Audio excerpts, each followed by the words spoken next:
at Longside, the Anish Kapoor Flashback exhibition has come to its fourth and final tour venue. As always, when the exhibition moves between institutions and between gallery contexts, it metamorphoses in a way. It takes on layers of connotation through the context that it finds itself in. So where we started the tour at Manchester Art Gallery in beautiful white cube spaces, very, very neutral, which gave a kind of crispness to the way that the work was seen. When we moved to the Edinburgh College of Art, we were exhibiting in their magnificent 18th century sculpture court in conjunction with part of their classical collection. And again, one had a different sense of understanding of the work, placing it so directly within a sculptural tradition going back to classical times. Here in Yorkshire, with this fantastic view across the Yorkshire Sculpture Park and these rolling hills, it couldn't be more quintessentially English. The landscape, I always feel, comes into the gallery. When making exhibitions here, the pleasure is the uniqueness of the location and how one always has to work with the landscape coming in and inflecting the work in a different way.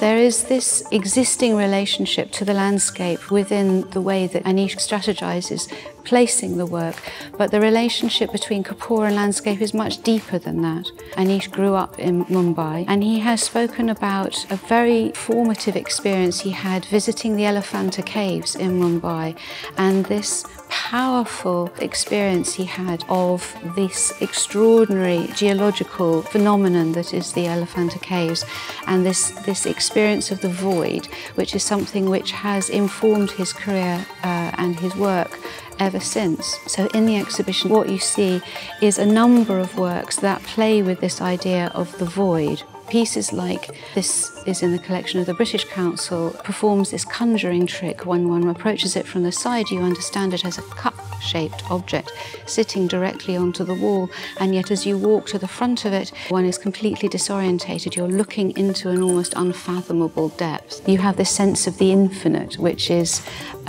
something which Anish plays with very often. It conjures up the sublime, the mysterious. We have very, very early works, such as Red in the Centre from the Walker Art Gallery in Liverpool, as well as the Arts Council Collection's own White Sand, which date from the early 1980s. These works are made using very vibrant, pure pigment, and their forms sit directly onto the floor. And Anish has spoken about his desire for them to be understood as if what you can see is only 1/10 of the actual sculpture, as if the body of the sculpture, like an iceberg, were obscured somewhere beyond the part of the building that you can see, as if it were underground or beyond the wall.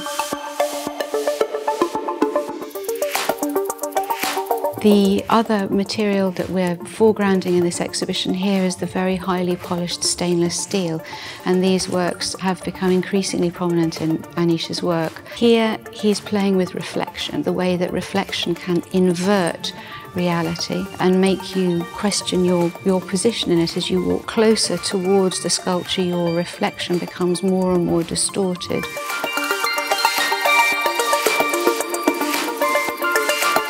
This is a work from the year 2000 called Turning Water into Mirror, Blood into Sky, and it is a large spinning drum full of a kind of blood red, which through the action of the spinning of the drum forms a perfect concave disc within the drum.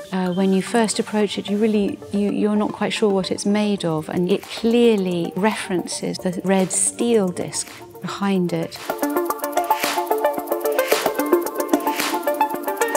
So sitting here in Yorkshire the day after the closing ceremony of the London Olympics, I cannot not talk about Anish Kapoor's Orbit Tower, which is, I think, his largest work to date, certainly the tallest, I think. It's wonderful to see this exhibition here at Longside in relation to that, to pull back away from the monumental towards these works which are a lot of them much, much earlier. And when it's on a scale with the human body, these smaller, more intimate works, I think, are as powerful, if not more powerful, than some of the more monumental works.